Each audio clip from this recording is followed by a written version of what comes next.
Good evening and welcome to Slam the Gavel. I am here with Happy Hour with people that can make it, that have been in the book Raised by These Wolves, Volume 2. And I have Tracy and I have Leslie, who are both in the book. So we're waiting for more to join us, but we're going to talk anyway. Yes, thank you, Maryann. I really appreciate everything that you're doing for people, including myself. You have been a life changer for me Oh, moving forward, healing, and I really appreciate you. Like, you are the best.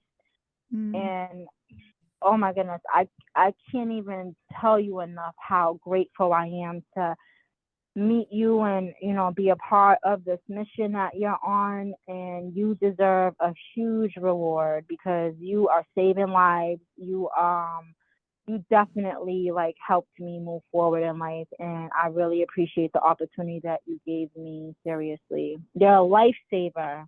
well, so are you, Leslie. I mean, hi, Emanuel. Emmanuel, he's also in the book. I have Leslie Carrington here and Tracy up here in blue. Leslie was in my book. She has been through a lot with foster care, and she's also moving mountains. She's talking you're talking to legislation. You're The trying to get governor's things done. office. Right, you're trying to get Mhm. people to wear body cams. Leslie's number two in the book. Yes, my story is number 2. And yeah, Briefly, sorry, I don't mean to cut you off. go Go ahead. ahead. No, you go ahead. So briefly, over these past couple of days, I just want to let everybody know, I have a nonprofit organization that is registered. It's called Untold Greatness, and my website is untoldgreatness.org. So basically, I help expose the corruption that's in DCF, and I advocate for foster children in DCF care. And I had a grandmother who reached out to me, who I've been working with for these past couple of months. And there was a girl who was in foster care who ran away from the foster home, and she was missing for 5 days.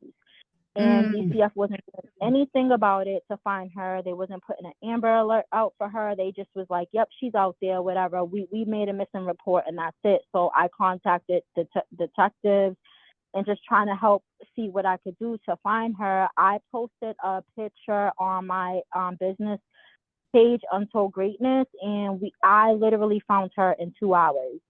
Wow. And she came to me. I just wanted to have her in my presence. And legally I have to protect myself and contact the authorities, unfortunately, just to make sure that I protect myself legally, that I'm not harboring a child or kidnapping them or whatever. And Mm-hmm. I had, the police came to my house. She came, the little girl came to my house. She's 16 years old, and I had her. She was safe with me. The police came. They evaluated her. They said that they talked to me. They talked to her, and she told her story of what's been going on with her this time that she was in foster care, and why she ran away. And she just felt like DCF wasn't helping her to succeed in life, and she just didn't know what to do, so she ran. And when she came here, the police evaluated her. They did a walkthrough in my house, and they said to me that they don't want to contact DCF right away, that DCF will reach out to me the following day, but they feel like, hearing the whole situation, they felt like this girl, I don't want to say her name because it's a privacy thing, but I mean, you could obviously find out what it is on my page, but they said that they feel that she would be better off with me in the home that night, spend the night with me. Mm-hmm. And then when DCF contacts me, I just update them. And then what I did is I brought this girl to the state house to talk to her state representative and talk to Mm-hmm. the somebody in the governor's office. And DCF contacted me, was like, well, where is she? We're at your house right now with the police. You need to hand her over. And I was like, no, I'm not doing that right away. I want this girl's been through some trauma. She's being silenced in foster care. You guys are not doing what you're supposed to be doing.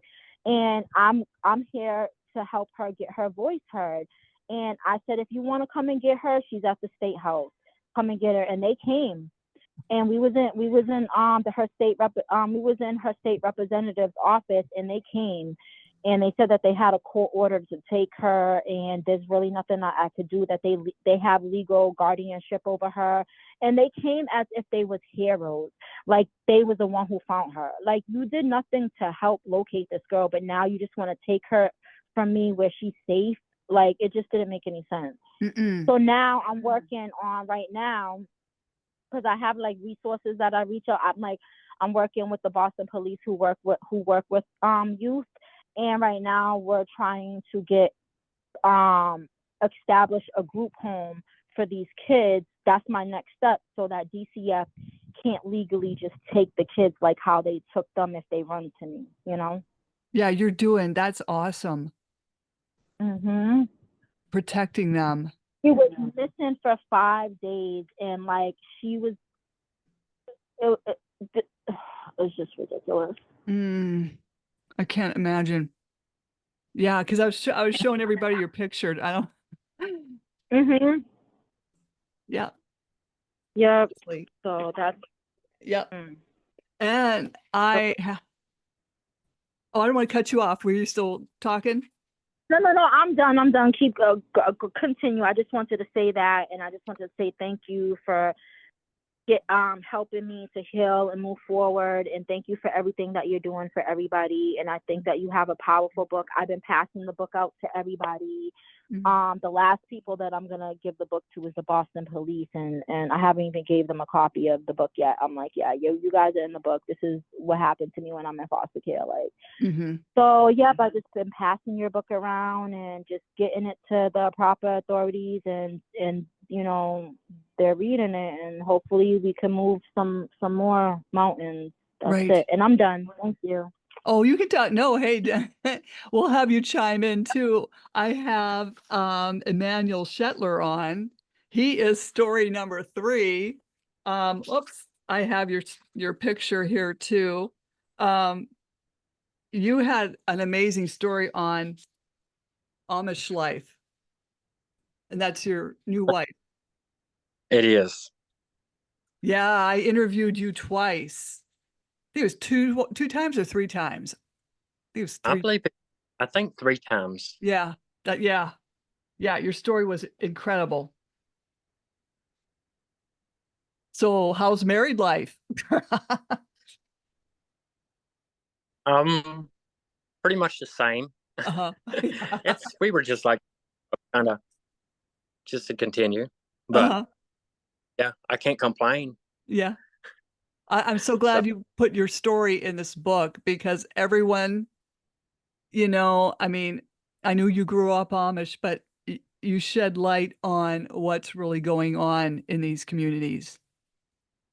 I read the story. The story's powerful. I read it. I was like, wow.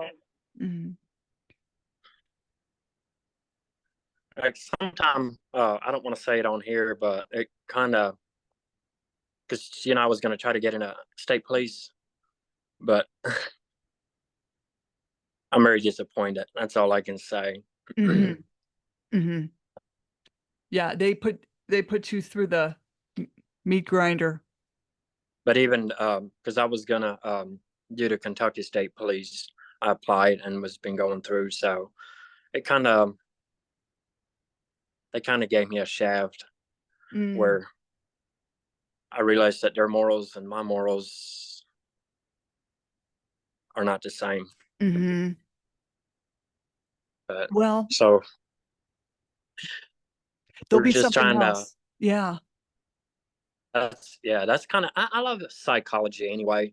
So, and that's what we've been trying to figure out, because the 2 years of college, I love psychology, and maybe it's because trying to figure out how people think, how they do the crap they do. Right.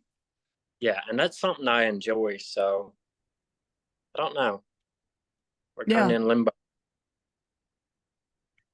Huh. Well, yeah, it's just something will pop up.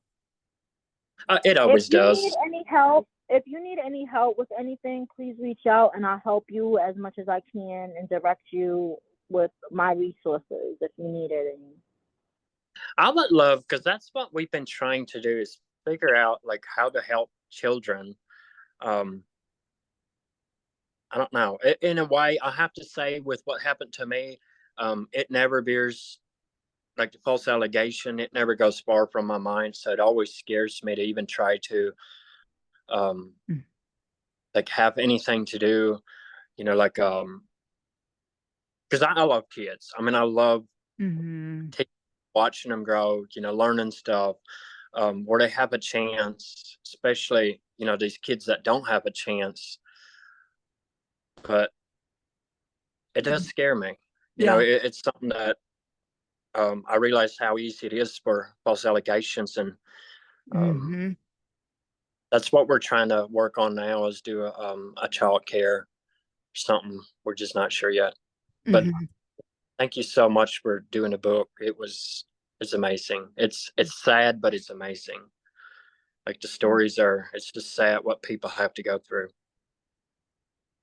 Yeah, but the world needs to know, I think I told some of you that I was at a party and someone brought up foster care, and then these are a bunch of like older ladies, and I said, well, you know what goes on in those foster homes?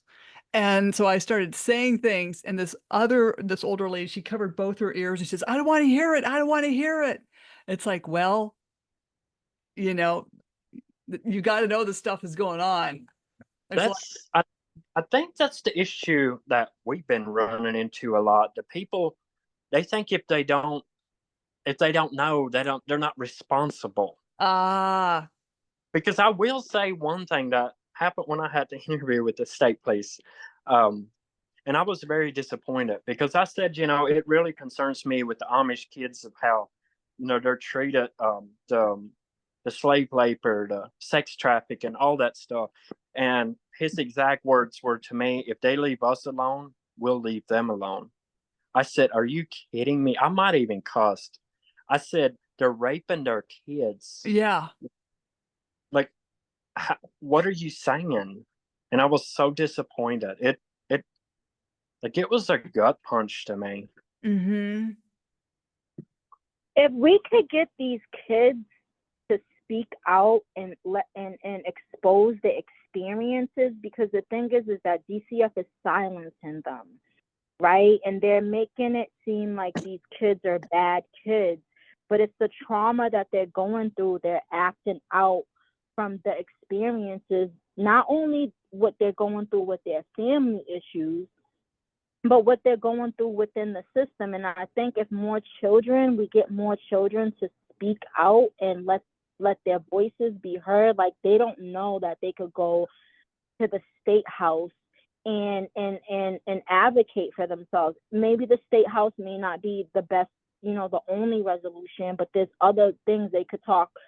They have to come forward, and we have to offer the resources that they need in order to get their voices heard.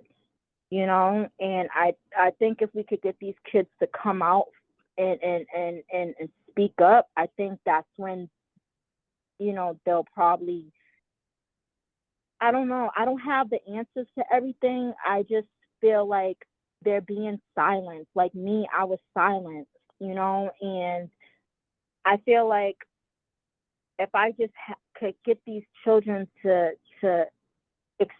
get their voices heard, I don't know. I don't have the answers. I'm just trying. Mm-hmm. I don't. Yeah. It's just a lot. And I think it's them having the security of knowing that what they tell you in confidence, that it's not going to be held against them, or and having that safety net of knowing what they tell you, there's no repercussions, that they won't be saying that they're lying or they're forced by someone else to say it, that what's transpiring for them. So yeah, it's feeling comfortable.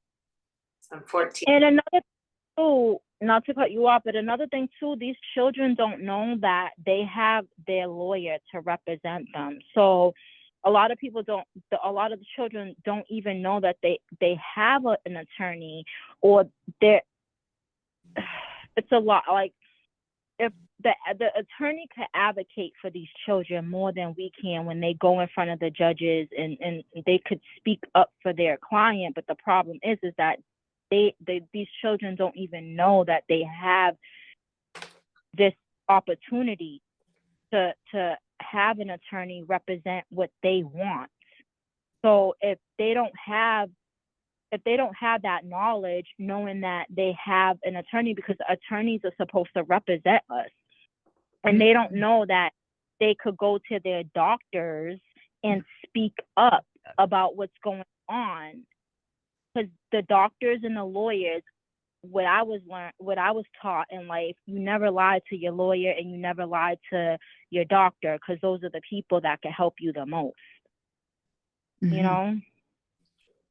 But I think the issue is, I think what the problem is, when you have an attorney for children, or GAL, that are sociopathics and pathological liars, and these are the people that are before us representing our children have no voice. So regardless if the children state that they're being abused, these attorney for children have zero interest for their clients. They're going to get paid regardless, whether they tell the truth at the judge that this child is being abused or they're not being abused. So in my case, and quite a few, I've had 3 children for attorneys, and none of them have any concern whether what my children have witnessed or whether they were physically being abused.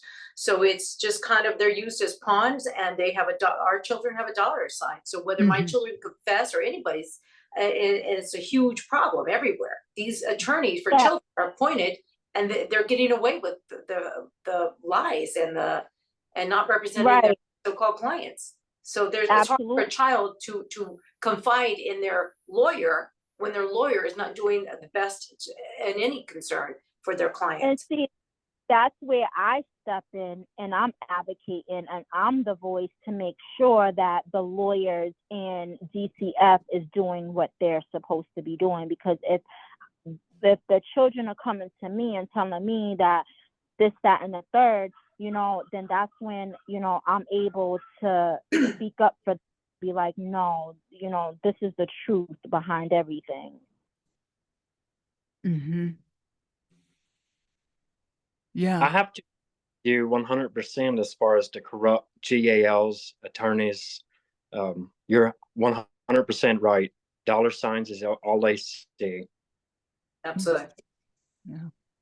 And it's sad. And I'm not doing this for money. Like, everybody, like a lot of clients, they offer me money, and I'm like, no, I don't want your money. I don't want no money from this at all. Like, that's it. I don't want no money. But now, moving forward for me, like, I have to try to find a way, and the only way that I feel like I can move forward with my organization is getting a safe house for these kids. And then when, you know, I have to work with, unfortunately, I'm against the system, but then I can't be so much against them in a way where DCF doesn't want to support my organization, so that I can move forward to get this safe house for them. Because once I get this safe house for them, then when they come to me, I'm able to expose everything. And then when I get the safe house for them, DCF can't just come and take them from me, because I have that legal thing. I don't know the steps of like what's going to happen after I get the house, but I know that I'm going to have some type of connection, a legal ground where they can't just come and snatch up the kid, because I'm going to be advocating and being their voice where, no, this is where they need to be to move forward. Because when they turn 18, my whole thing is, what are you gonna, like, once they turn 18 and they're not getting a check for these kids, and they're not getting any money for these kids, they sign them out of DCF care at 18, and then what happens after the 18? They don't even care, because they're not getting paid for it. So my main concern is, what can we do to make sure that these kids have stable housing? we all know that these kids could come back to their parents. Of course, their parents are not going to turn their back on their children, and they're always going to have that place of home, but they still, like, the parents need to understand they can't live with the parents forever. So what are we going to do to help them with a career, to go to college, start a business, whatever, or, you know, for their own stability, housing? Like, my main thing is when they get out of DCF care, what's next? So I want to make sure that they get keys to their own apartment, they're filling out applications for housing, and they get their Section 8. Like, that's my main thing too. Like, I understand the parents are gonna welcome their kids, but we have to think beyond, like, when they turn 30, like, you know what I mean? Like what happens to their future, and we got to think beyond when they turn 18. That's how, you know, I don't know. It's just so. Yeah, because there's a big disconnect when they get out of foster care, and then there's like, now what? It's reality of Now life. now what? They just drop them off at the Pine Street Inn, a shelter, and with their bags, and then, you know, we already know, if nobody heard about it, how they're siphoning the Social Security funds. Children don't even know that they are eligible for Social Security. That money could help them move forward in life, and they're taking those funds from their kids, and that's not right. Oh, I've got Natalia Dalton joining us. But you're absolutely right, Leslie. I mean, they really treat these foster kids horribly, horribly.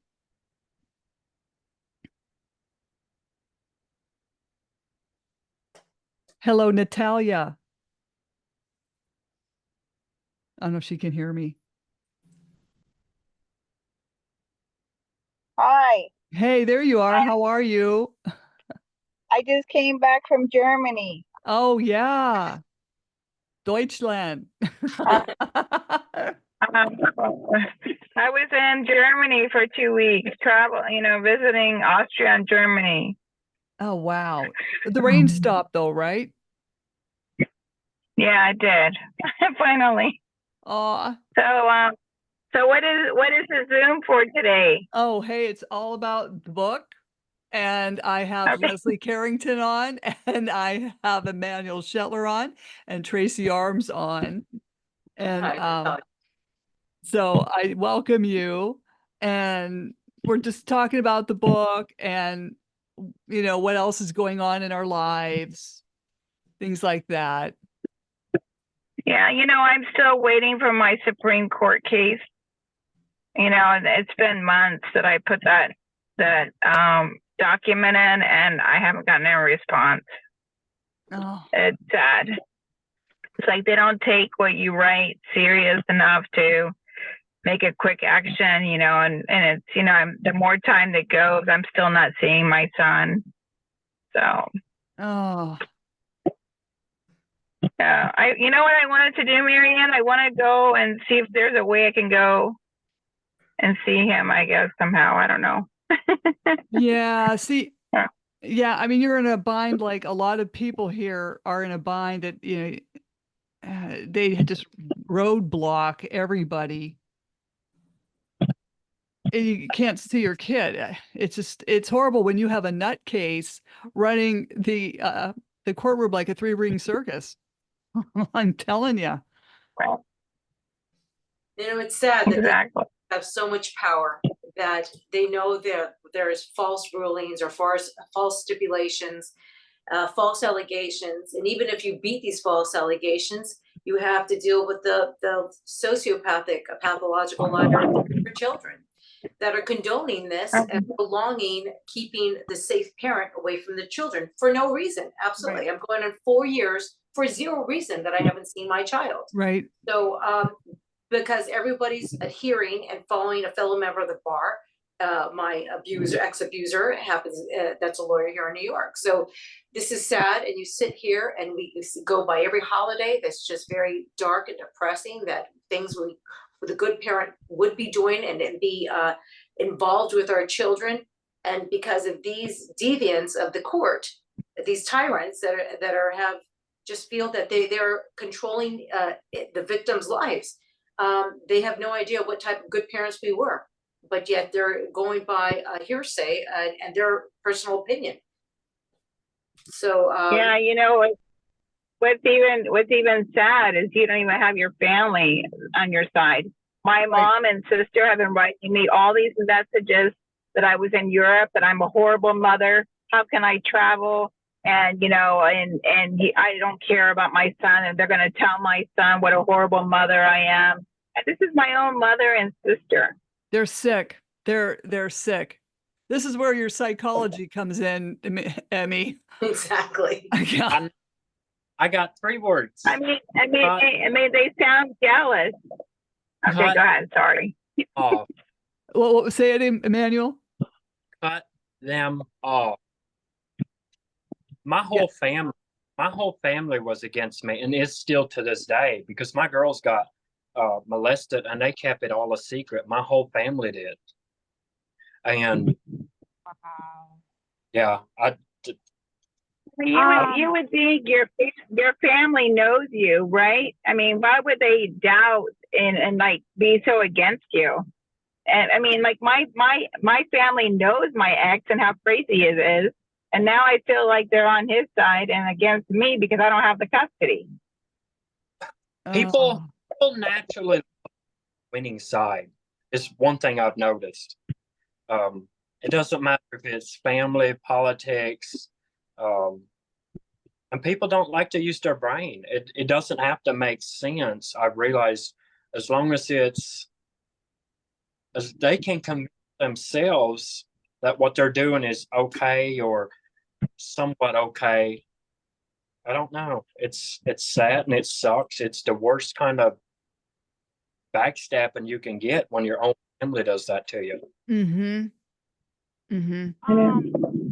I heard that, like, I don't know if this is the right information, but something you could file in court abuse of discretion, and where a plaintiff or could come forward and just it's called the abuse of discretion, when like a judge can make you could go in front of the judge and expose what's going on and let them know that DCF is not doing what they're supposed to be doing, and anyone could file in court. It's called an abuse of discretion.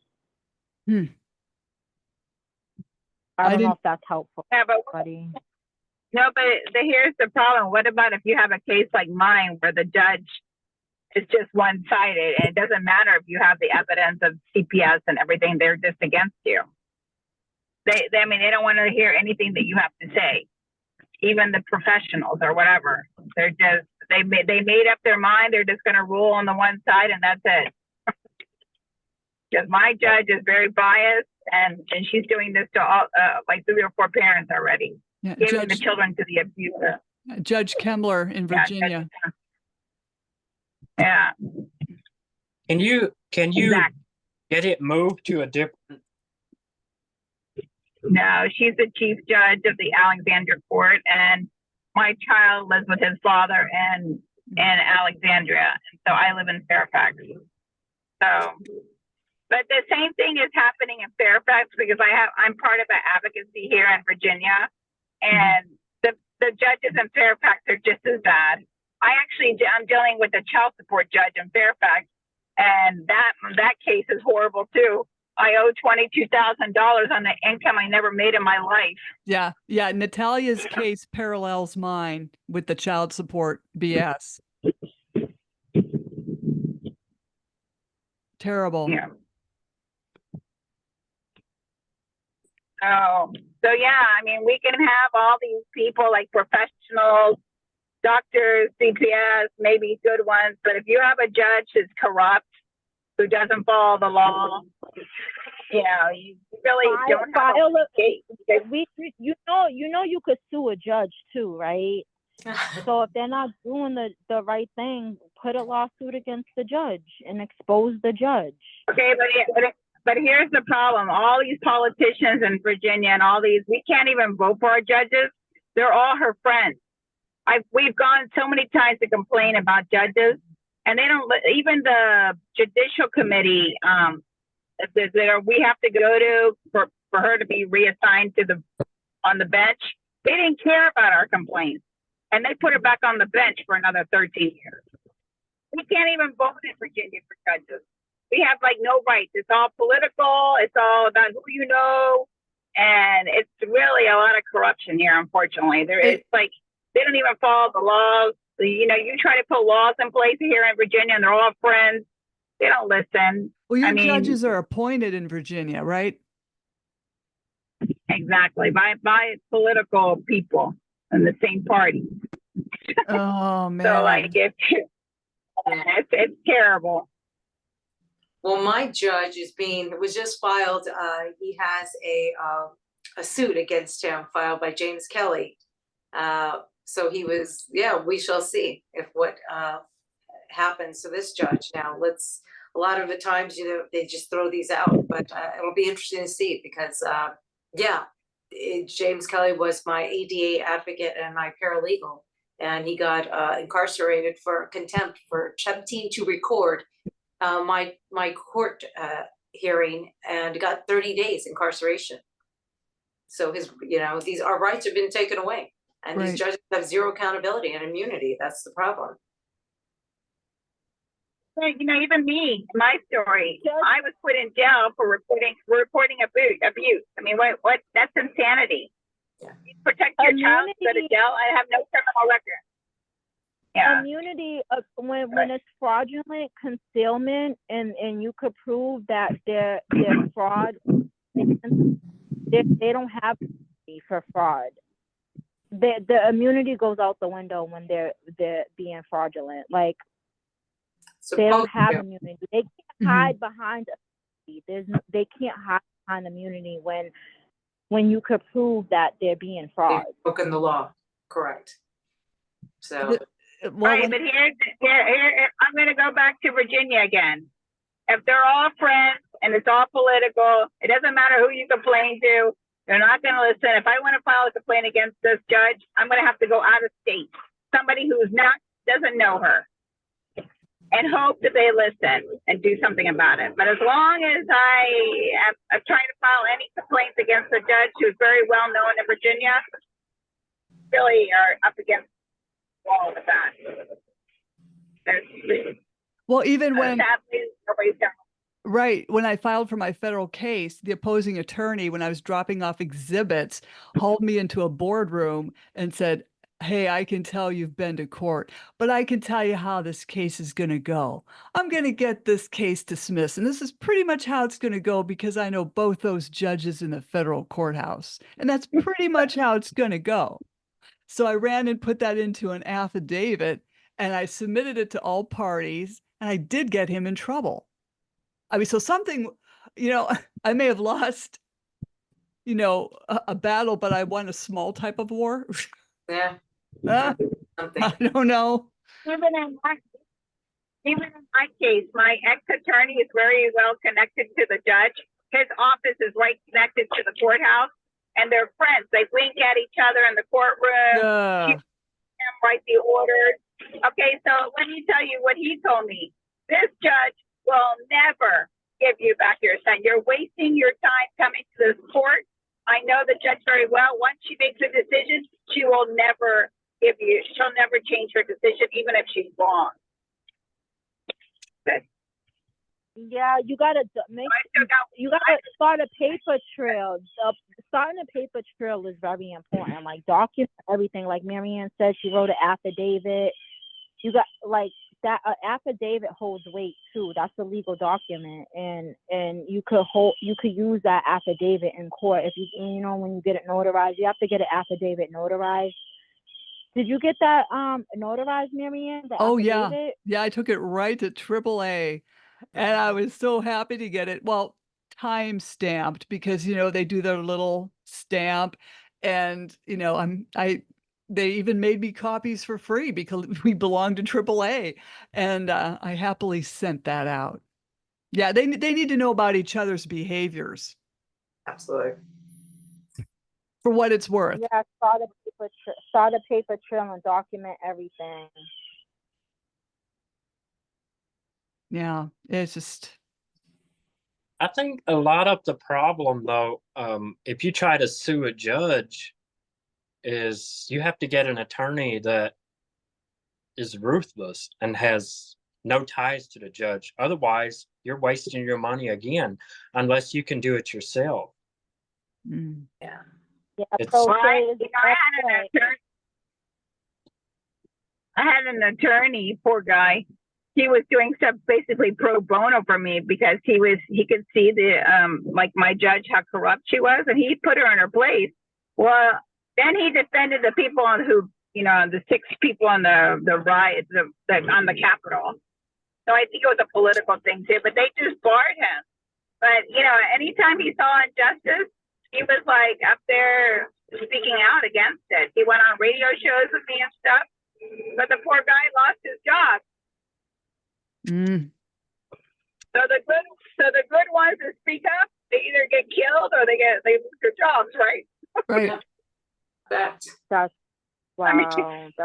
That's sad. Wow. Yeah, that's my advice to everybody too. Like when you're in these grocery stores and you're going shopping, act, and you're out and about. I mean, I know a lot of people don't want to tell their whole life story, but make friends with people and speak out and see if you can meet a pro bono lawyer that would want to take your case for nothing, and you don't have to waste all this money. Go pro se and try to make friends with people and be like, hey, hey, what do you do for work? And if they say, hey, I'm a lawyer, this, that, and the third, hey, do you mind working my case and helping me? Make friends with them. Try to make friends with pro bono lawyers that want to help out. Or get them try to, sorry, Tracy. Oh, I said, No, like, but those ahead. are few and far. To get a pro bono, I mean, good luck, on that one. That's like a unicorn, as I would say, trying to find a good lawyer. But pro bono, it's a rare thing. They're supposed to do every year. They're supposed to do so many hours pro bono, but they're not. No, there's no obligation, and there's no one making sure they do pro bono every year. I have a pro bono lawyer that's been helping me because I'm suing DCF for all the things that I went through in foster care. And he's pretty good. He's been helping me, like, just filing the paperwork the right way. And, all they could do is, well, I don't know all they could do, but they can definitely help you file the paperwork the correct way so that when you go in front of the judge or you're filing your case, they could help you with the paperwork and they don't use the excuse that you didn't file the complaint the right way. Right. Correct. Yeah. I want a pro bono lawyer. It's only for protective orders. If the mother or the person being abused isn't life threatening, otherwise they don't give it to you. And when you start telling your story, they're like, "Oh no, it's too complicated. We can't handle cases like that." How complicated? I mean, it got complicated because the courts made it complicated, not because the case is complicated. Yeah. Like you said, they don't want they're gonna get in trouble. Maybe they try to help us out and they're scared of the repercussions of what's gonna happen if they try to help us out. A lot of lawyers don't want to go up against DCF, so they know the system and they know the consequences of what could happen, and they just don't want to deal with it because the DCF or we're fighting against the government. They're going to come after whoever's trying to help these kids.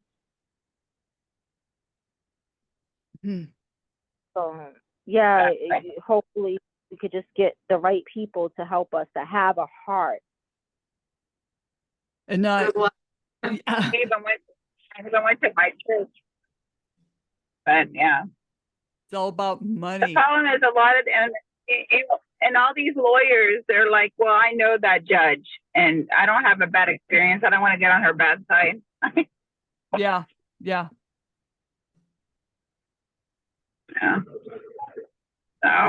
God will deal with these people because my third attorney, he said, oh yeah, I know I have a good relationship with that judge. And I thought, oh, this is an in. Thank God. And as it turns out, he didn't have the kahunas to argue in front of her. He sent in an underling. So I started to see this. I started to say, okay, so he's not ever going to go before her because he can't do it. So there's something going on there. So when I went pro se, here's a good story for you. I just said, God, deal with him. Because you know what? He totally torpedoed my case, like totally into the shitter. And Yeah. so I said, God, you deal with him. So I'd pass him on the sidewalk, coming back and forth from the courthouse. He looked like he was aging before my eyes. It was the weirdest thing. And then it was, I found out on, I don't know where, the news, or it was on the newspaper, but he dropped dead of a heart attack. Oh. God, like ugly. That was a blessing. Yeah. Well, God deals, God's creative. God will sort them out. Or karma. Yeah. Maryann, I do have something to tell you. My here in Virginia, our advocacy group, we found somebody who's connected to the AG, the Attorney General in Virginia, and the governor.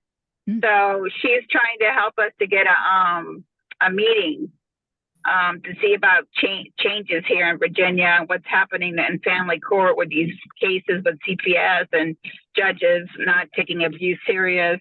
Mm-hmm. And we're trying to also get some bills put together that can help. But the problem is, like I was telling in my group, we can put all the bills we want in the world out, but if we have a system that's broken, it doesn't follow along. Yeah. The bills you can just wipe them. Yeah. Well, thing is, what do you guys? Sorry, no, you go ahead. sorry. Go ahead. What does everybody think about the because I'm pushing a bill right now with my state representative, trying to get body cameras on DCF workers. What do you guys think about the body cameras on DCF workers? Do you think that will help or will it hurt? Like, what's your feedback on that, everybody? Me personally, I I think think that's good. I think there'll be corruption. Those DCF workers, they will turn it on when it's convenient and turn it off when it's convenient. The police do it all the time. Yeah, So, that's what that's true. Yeah, I just got a point there. Yeah, that's what we were talking about too. When they do have these cameras on them, they have to have it on during emergency removals when they go to homes. Like, it has to be a law, and if they don't have their camera on, then immunity doesn't apply to them. Like, if Hey, honey, why don't you just get your own camera and you film it yourself so you're in control? Or I you wish I can't would do have that had in a your body state. cam. That's a good idea. Like, I have to figure out how to do that. I mean, can you get a camera in your state and film without having to tell the person? Like a one-party consent, like for example, or you have to tell somebody you're. Yeah, we have to let them know that they're being recorded. Same here. Yeah. But see, the thing is that what you could do, even though that they say they don't want to be recorded, you ask them, hey, do you want to be recorded? And if you have somebody that can manipulate, like editing, you could try to manipulate it so that they know that they're being recorded, that you ask them to be recorded or something. I mean, just to expose what's going on. Hey, let's be careful what we say on here, because this is live, right? Oh no, it's pre-recorded, but I don't want to edit. No, there's a legal way that you could do it. I know. There's a legal way that you could do it. Like, okay. We don't want to let the enemies know what we're doing in this recording. Well, they have to be exposed. Like, they can't. They have to be exposed. They have to be recorded. Like, they have to be recorded, whether they want to or not. I have to say, in my case, no, I agree. I I got a couple body cams, and I would never go see my kids or like have any interaction with my ex without having a body cam. Oh, smart. Yep, And I got so much footage on that. that's But right. as you were saying earlier about the attorneys being corrupt, my attorney had told me that it will be at least a 2-day trial. At 4, I think it was 4:00. He said, "Oh, this is it." And I was like, "What the hell did you say?" Mhm. And we went out. I said, "You said it's over," and I'm still like, "What are we doing? You Mhm. didn't even have up to evidence." Hello. So I said Right. something. He said, "Oh." They just, I was so upset. yeah, Oh, so that's the thing. You might have the evidence. Like I had recordings of my son saying weird stuff from the phone. And then when I took it to court, it's a one-sided thing. So they dismissed all my evidence because they can do object, object, object. And they only listen to one side. But so they never got to hear it. Same with you. You make all those recordings and you have your evidence. And then when you get to court, dismissed. They don't even listen to your recordings. they also alter the evidence. Oh, go ahead, Emmy. Now, I was just going to say, a corrupt, you will never, if they're corrupt, there's no good way. Mhm. I'll No, do there's it. no. You know what they do in the Virginia courts? And I've seen this in several parents' cases. They pre-decide the case. You see the two attorneys come in, the judge calls them into their office, and then they come back out, and then they start recording, meaning that they already decided who's going to be the winner here. Mhm. So we're just sitting here putting all our evidence, and at the end, we're like, what? And Yeah. because they already pre-decided. Yeah, like with Natalia's case, and very parallel to mine, her ex is just as nutty as mine is, running the courtroom like a 3-ring circus. Like you can't make any of this up, and the judge entertains it. And I want to know. I mean, well, like with my case, I know it was all buddy buddy, and you know, but this is ridiculous. Yeah, exactly. It's not a broken It system. is. Natalia, they want it to run this way. They like it. They like this money rolling in, and they figure enough families that they break and ruin people's lives, those kids are going to be ruined. And then when those kids grow up and they meet somebody nice, maybe they're going to inflict on them what was done to them years and years ago. So it will repeat the cycle, and family court will continue. Yep, absolutely. Yep. I think Maryann, do you ever see any solution with the family court? I'd like to see it Do you have abolished. any hope or any? No, it's got to be abolished. You think you think that will ever happen? I hope in my Let's be honest lifetime. here. Will that ever happen? I hope it happens. You Yeah. never know. I mean, If we could take the money, if we see they're getting paid for this, right? right. And I don't know about Nancy Shetler. So if we could go after their pockets and their financial, that's when it's gonna hit them hard. So we have to figure out a way where we could go after their pockets, the money that they're getting for these children. Mm, I think the only way I can figure is, I know it sounds crazy because I couldn't deal with my ex, but it's people to stay out of family court. right. But Oh, yeah. Yeah. because each lawyer gets paid so much, and I'm sure. I mean, I spend almost $50,000 in attorney fees, Yes. and I'm sure the judge gets a kickback, and any child support, they get a percentage, or the state or whoever. If you cut that number down, that's the only way to Yeah. get rid of it. I try Or to the talk. corrupt. As crazy as this is, Emmy, I just try to talk to young people. I don't care who's around. I'll just start saying, like I was at Sam's Club, and there was an older fellow maybe in his, well, I shouldn't say older, I mean 50s, we'll say, right? And then there was a younger fellow who's in his 20s. And I said to this older fellow, I said, hey, have you any of you two been through family court? Just start up a conversation. And the older fellow said, oh yeah, I was in family court. I said, how much did you spend? He said $58,000.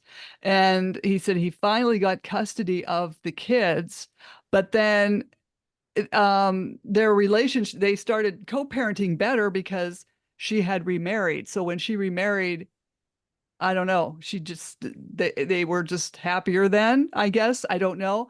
But then the younger fellow, you'll love this one. The younger one said, well, I'm engaged. And I said, oh, did you do background checks? I hate to be a bitch. But I said, did you do background checks? Because I tell you what, you don't know what mental illness runs in the family. And you could be paying for this for the rest of your life. He says, well, I'll trust the process. I said, okay, well, how about this? Why don't you just go get a prenup? Because what if she is a good person and things are going great, but what if you're in a horrible automobile accident and now she's a head injury? And then you have two little kids and she just up and decides that she's going to go live with her parents and just leave you. What do you do then?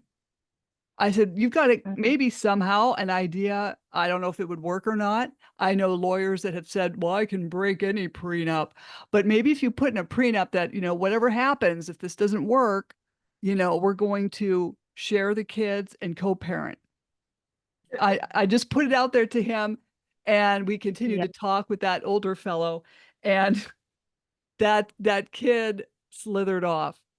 I think he said before he left, he was going to go talk to a lawyer. You make a great point. You make a great point, Maryann. Another thing I want people to know, right? When DCF comes and they do their investigation, what I learned is that they when they're doing the investigations, they look up the family tree, right? That's why they ask all these questions and stuff like that. And they know our family tree background. So it comes when the money comes into play, they give the child to who makes more money. I don't know if that's true or not, but what I'm hearing is that when they look up the family tree, that's who has the more power, who has the more money. Like, they know everything about us through our family tree.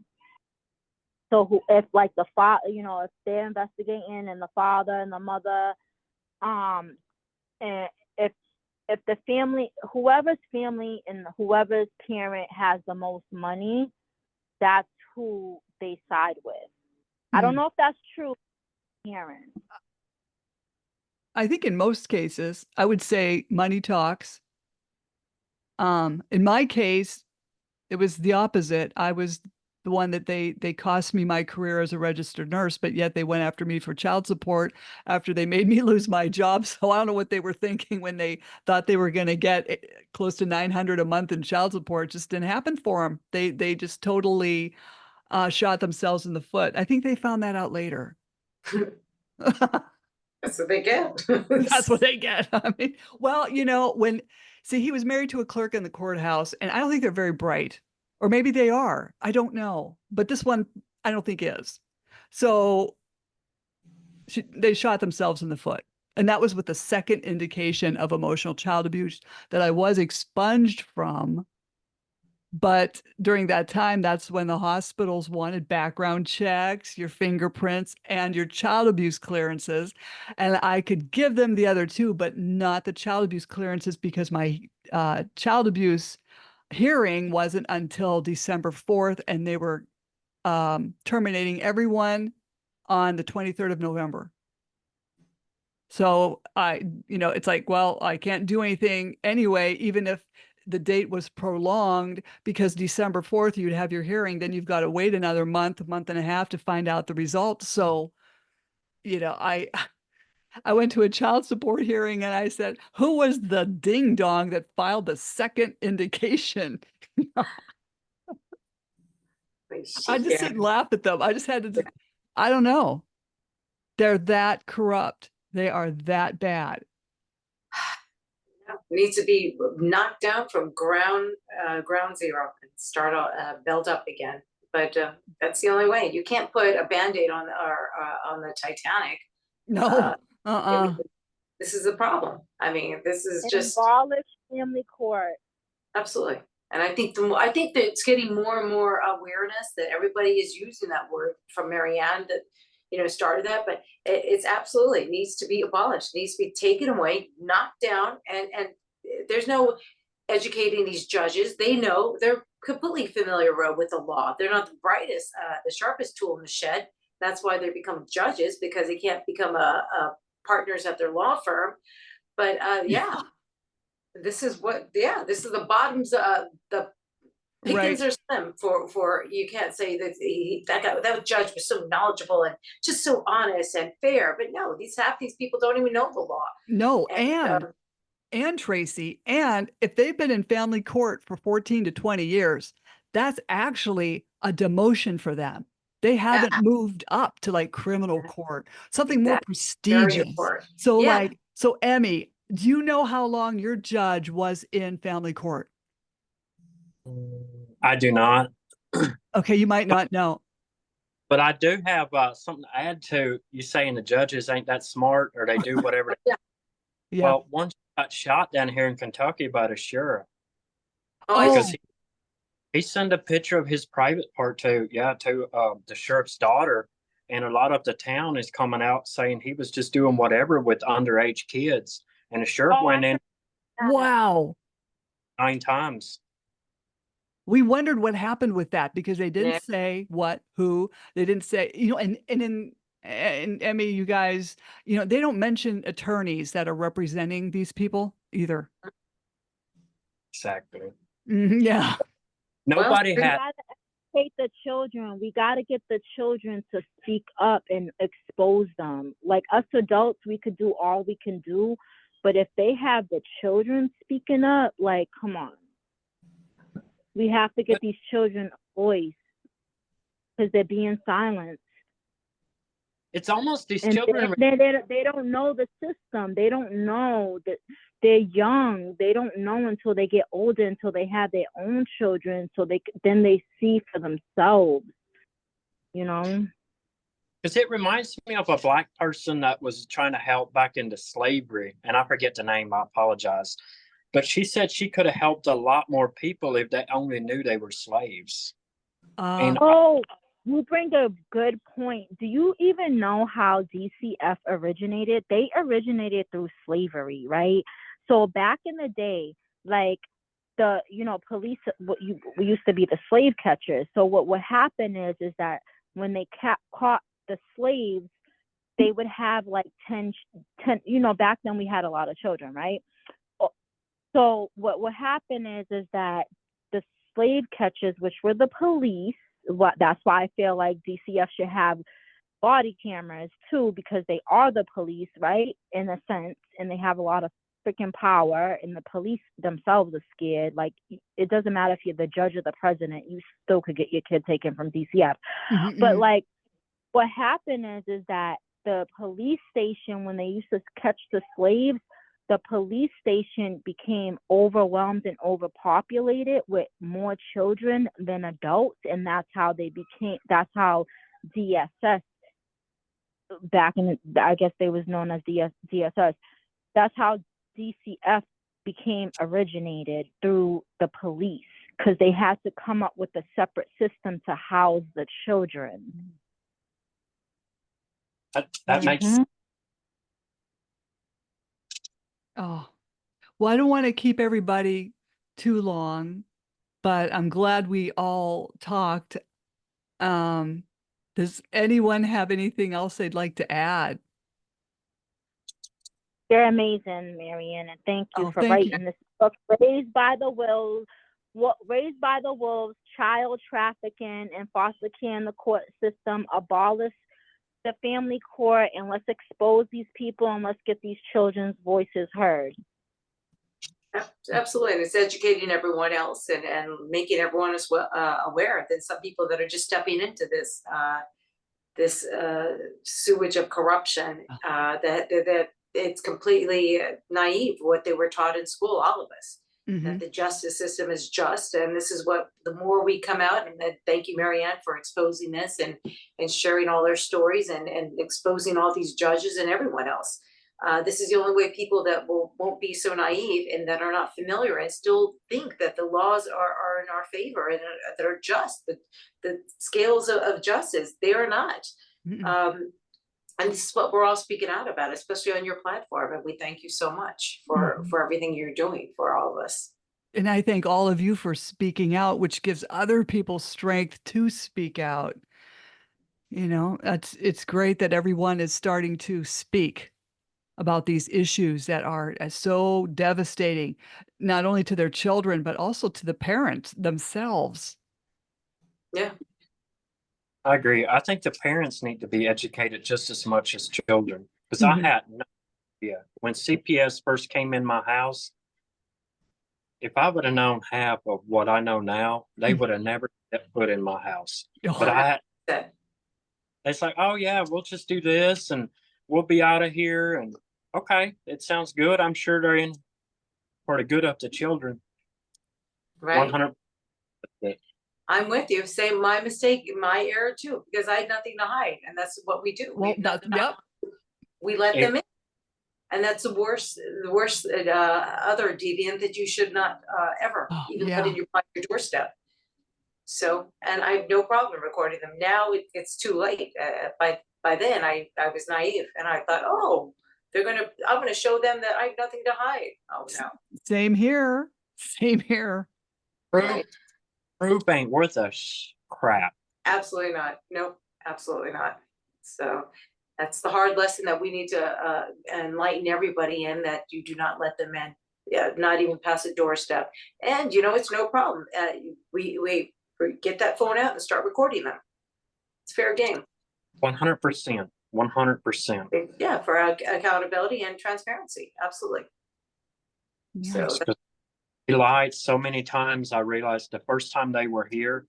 Later on, I realized how many times they lied to me. It was almost as many times as they told the truth. Actually, I don't know if they told the truth at all. No, they never do. Right. And yeah, and that's why I tell everybody, record. Any way you can, you do it. It's fair game. Right. Yeah, I put up security cameras because Oh yeah. when they started coming, I would step outside the house. So you know what? You're being recorded. It doesn't matter. It don't matter if I have a phone in my hand or not. You're being recorded if you're on my property. Yep. Fair enough. And yes, Maryann, I want to thank you so much. I do have one question. Okay.